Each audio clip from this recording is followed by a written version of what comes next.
Pandet.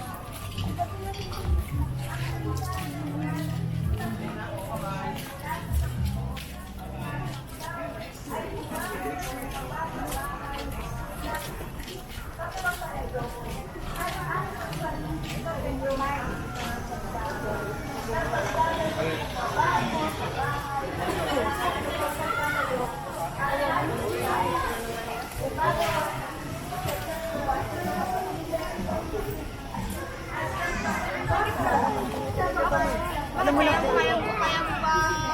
Samantala, ikaw na mamili. Plastic con?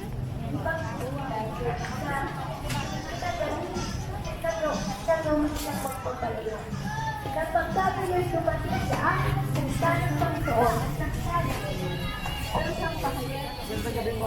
Di ba na ako makagagawa sa inyo ng gaya ng paggawa ng pagpapalayok sa inyo?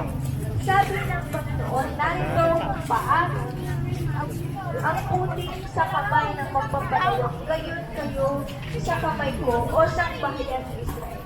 Ayon naman sa Romans chapter 9 verse 20. Malamig sir, mais. Sabi, for us to reach our goal na maging katulad ng Kristo o magkaroon ng pagsunod sa ating Panginoon, we must be like Him.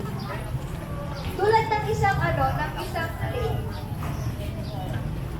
Madali siyang kung ano gusto. Oh, yung cellphone ko!